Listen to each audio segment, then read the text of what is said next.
Hello, welcome back. പുതിയൊരു വീഡിയോയിലേക്ക് എല്ലാവർക്കും സ്വാഗതം. അപ്പോൾ ഇപ്പോൾ നമ്മളുള്ളത് കാഞ്ഞങ്ങാടുള്ള ഒരു ബീച്ച് പാർക്കിലാണ് കേട്ടോ. ഇതിൻ്റെ പേര് കൈറ്റ് ബീച്ച് പാർക്ക് എന്നാണ്. ശരിക്കും പറഞ്ഞാൽ നമ്മളിപ്പോൾ നല്ല മഴയാണല്ലോ, മഴയായിട്ട് വീട്ടിൽ തന്നെ ഇരുന്ന് നന്നായിട്ട് ബോറടിച്ചു കേട്ടോ. അപ്പോൾ ഒന്നും പുറത്തിറങ്ങാനോ എവിടെ പോകാനോ ഒന്നും പറ്റുന്നില്ല. ഞാൻ മുന്നത്തെ വീഡിയോ പറഞ്ഞിട്ടുണ്ടായിരുന്നു, നമ്മൾ നാട്ടിൽ വന്നിട്ട് ഇപ്പോൾ 2 ആഴ്ച കഴിഞ്ഞു. പക്ഷെ നമുക്ക് എവിടെയും പോകാനൊന്നും പറ്റുന്നില്ല കേട്ടോ. ഇങ്ങനെ മഴയൊക്കെ ആയതുകൊണ്ട് ശരിക്കും വീട്ടിൽ തന്നെ ഇങ്ങനെ പെട്ടൊരവസ്ഥയാണ് കേട്ടോ. അങ്ങനെ ഒരു ദിവസം നമ്മൾ ഇതൊരു സൺഡേ ആണ് കേട്ടോ. അപ്പോൾ സൺഡേ ഒരു വൈകുന്നേരം ആയപ്പോൾ ഒന്ന് പുറത്തേക്ക് ഇറങ്ങാമെന്ന് വിചാരിച്ചു. ശരിക്കും മഴ തോർന്നിട്ടൊന്നുമില്ല, ചെറുതായിട്ട് മഴ പെയ്യുന്നൊക്കെ ഉണ്ട്. പിന്നെ ഇതെന്ന് പറയുന്നത് നമ്മുടെ വീട്ടിൽ നിന്ന് ഒരുപാട് ദൂരമൊന്നുമില്ല, അടുത്ത് തന്നെയാണ് കേട്ടോ. അപ്പം അങ്ങനെ നമ്മൾ എവിടേക്കൊന്ന് ഇറങ്ങിയതാണ്. ശരിക്കും പറഞ്ഞാൽ ഇപ്പോൾ മൺസൂൺ സീസൺ ആയതുകൊണ്ട് തന്നെ ഈ ഒരു ബീച്ച് പാർക്ക് ക്ലോസ്ഡ് ആണ് കേട്ടോ. അതവിടെ ഒരു ഫ്രണ്ടിൽ തന്നെ അവർ ഒരു നോട്ടീസ് ബോർഡൊക്കെ വെച്ചിട്ടുണ്ട്. ഇപ്പോൾ ഇത് ഓപ്പൺ അല്ല, ക്ലോസ്ഡ് ആണ്. അതുപോലെ തന്നെ ഇവിടെ പിന്നെ കടലിലേക്ക് ഇറങ്ങരുത് അങ്ങനെയൊക്കെ പറഞ്ഞിട്ട് അവർ ഒരു ബോർഡ് വെച്ചിട്ടുണ്ട് കേട്ടോ. അപ്പോൾ നമ്മൾ ജസ്റ്റ് ഒന്ന് കയറി നോക്കാമെന്ന് വിചാരിച്ചിട്ട് വന്നതാണ്. അപ്പോൾ ശരിക്കും മഴ തോർന്നിട്ടൊന്നുമില്ല, മഴ ചെറുതായിട്ട് പൊടിയുന്നൊക്കെ ഉണ്ട് കേട്ടോ. പിന്നെ നമ്മൾ ഈ മഴയെ കാത്തുനിന്ന് നമ്മൾ എവിടെയും പോലുണ്ടാവില്ല, വീട്ടിൽ തന്നെ ഇങ്ങനെ ഇരിക്കലായിരിക്കും. അപ്പോൾ അങ്ങനെ നമ്മൾ ഒന്ന് ഇറങ്ങിയതാണ്. അപ്പോൾ ഈ ഒരു പാർക്ക്, ബീച്ച് പാർക്ക് എന്ന് പറയുന്നത് ഇവിടെ സ്റ്റാർട്ട് ചെയ്തിട്ട് ഇപ്പോൾ ഒരു വർഷത്തോളമൊക്കെ ആവുന്നതേ ഉള്ളൂ കേട്ടോ. അപ്പോൾ ഇത് നമ്മുടെ DTPCയുടെ അണ്ടറിലുള്ളൊരു ടൂറിസത്തിൻ്റെ ഒരു അണ്ടറിലുള്ളൊരു പാർക്കാണ്. ഇവിടെ നമുക്ക് കുട്ടികളുടെ പ്ലേ ഏരിയ, അതുപോലെ തന്നെ ഫുഡ് കോർട്ട്സ്, അതൊക്കെ നമുക്ക് ഇവിടെ കാണാൻ സാധിക്കും കേട്ടോ. അപ്പോൾ ഈ പ്ലേ ഏരിയ ഒക്കെ ഒന്ന് അവരെന്തോ വെച്ചിട്ട് ഇങ്ങനെ ക്ലോസ് ചെയ്ത് വെച്ചിരിക്കുകയാണ് കേട്ടോ, മഴയൊക്കെ ആയതുകൊണ്ടായിരിക്കും. പിന്നെ നമ്മൾ പിന്നെ കടലിലാണെങ്കിലും ഒരു പിന്നെ കയറ് കൊണ്ട് തന്നെ കെട്ടി വെച്ചിട്ടുണ്ട് കേട്ടോ, അങ്ങോട്ട് പോവാതിരിക്കാൻ വേണ്ടിയിട്ട്. പിന്നെ നമ്മൾ ഒന്ന് കടൽ കാണാൻ വേണ്ടിയിട്ട് ഒന്ന് അങ്ങോട്ടേക്ക് ഇറങ്ങിയതാണ്. അപ്പോൾ ആൾക്കാരൊക്കെ കുറവായിരുന്നു കേട്ടോ, കുറച്ച് പേരൊക്കെ ഉണ്ടായിരുന്നുള്ളൂ. ശരിക്കും നമ്മൾ ഈ വഴിയൊക്കെ പോകുന്ന സമയത്ത് ഇവിടെ നല്ല വൈകുന്നേരമൊക്കെ ആകുമ്പോൾ നല്ല തിരക്കുള്ള ഒരു ഏരിയ തന്നെ ആയിരുന്നു കേട്ടോ ഈ ഒരു ബീച്ച് പാർക്ക് എന്ന് പറയുന്നത്. അപ്പം ഇപ്പം എന്ന് പറയുന്നത് മഴയൊക്കെ ആയതുകൊണ്ട് ആൾക്കാരൊക്കെ കുറവാണ്. നമ്മൾ വരുന്ന സമയത്തും അങ്ങനെ ആൾക്കാരൊന്നും ഉണ്ടായിരുന്നില്ല കേട്ടോ. പിന്നെയാണെങ്കിൽ ഇതാ കടൽ നല്ല കുറച്ച് മുകളിലോട്ട് കയറി വന്നിട്ടുണ്ട്. പിന്നെ മഴയൊക്കെ ആയിരുന്നു. അപ്പോൾ നമ്മൾ കുറച്ച് സമയം അവിടെ നിന്നിട്ട് തിരിച്ചു പോന്നു കേട്ടോ. അപ്പോൾ ഈ ബീച്ചിലെ കാഴ്ചകളൊക്കെ നമുക്കൊന്ന് കാണാം. ഇത് കണ്ടു, ഇവിടെ ഒരു ഫിഷിൻ്റെ ഒരു മാതൃകയിൽ ഉണ്ടാക്കി വെച്ചിട്ട് അതിന് നല്ല കളറൊക്കെ കൊടുത്തിട്ടുണ്ടല്ലേ. ഇത് കാണുമ്പോൾ തന്നെ നല്ലൊരു അട്രാക്റ്റീവാണ് കേട്ടോ, നല്ല ഭംഗിയുണ്ട് കാണാൻ വേണ്ടിയിട്ട്. അതുപോലെ തന്നെ ഇവിടെയുള്ള പിന്നെ അതിൻ്റെ ബാക്കിലുള്ള സ്ലൈഡൊക്കെ കണ്ടോ. ശരിക്കും മഴ നനഞ്ഞിട്ട് പിള്ളേർക്ക് കളിക്കാനും പറ്റില്ല, അതുകൊണ്ട് തന്നെ അവിടെ ടയറൊക്കെ ഇങ്ങനെ എടുത്ത് വെച്ചിട്ടുണ്ട് കേട്ടോ. അത് കയറാതിരിക്കാൻ വേണ്ടി വെച്ചതാണോ എന്താണെന്ന് അറിയില്ല. പിന്നെ ഇതാ അതുപോലെ തന്നെ കുറച്ച് കാര്യങ്ങളൊക്കെ ഉണ്ട് കേട്ടോ ഇവിടെ. ഇത് കണ്ടോ, പിന്നെന്താ അലാവുദ്ദീൻ്റെ അത്ഭുത വിളക്ക് എന്നൊക്കെ പറയുന്നത് ആ ഒരു സംഭവം ആക്കി വെച്ചിട്ടുണ്ടോ. ഇതിപ്പോൾ പൊട്ടി താഴെ വീണതാണോ അല്ല അങ്ങനെ തന്നെ വെച്ചതാണോ, കണ്ടിട്ടൊരു താഴെ വീണ പോലെ തോന്നുന്നില്ല ആ ഒരു ഇതൊക്കെ കണ്ടിട്ട്. പക്ഷേ അതിൻ്റെ ആ സൈഡ് കാണുമ്പോൾ പൊട്ടിയ പോലെയൊക്കെ തോന്നുന്നുണ്ട് കേട്ടോ. പിന്നെ ഇതാ കടൽ നല്ല ആർത്ത് വരികയാണ് കേട്ടോ കടൽ.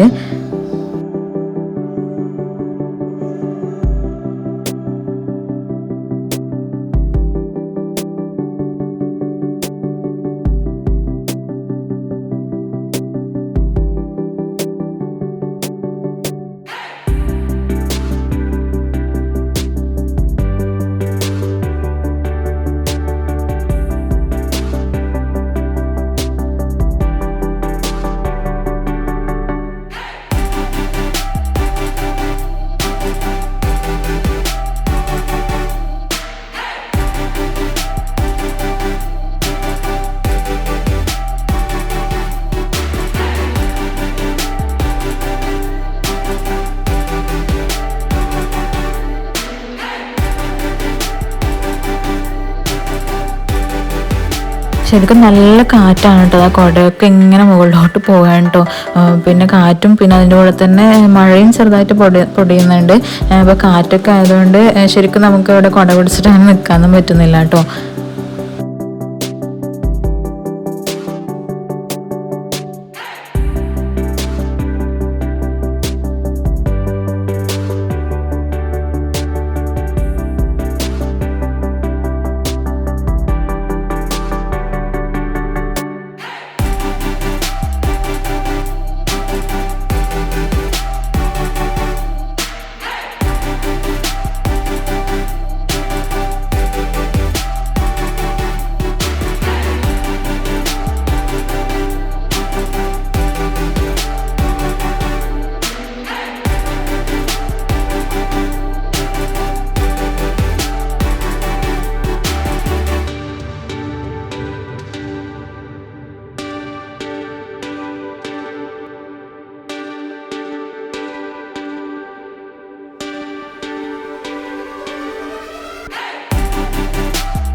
വീഡിയോ ഇഷ്ടമായാൽ ലൈക്ക് ചെയ്യുക, ഷെയർ ചെയ്യുക, സബ്സ്ക്രൈബ് ചെയ്യുക. അപ്പോൾ നമുക്ക് മറ്റൊരു വീഡിയോയുമായി വീണ്ടും കാണാം. ബൈ.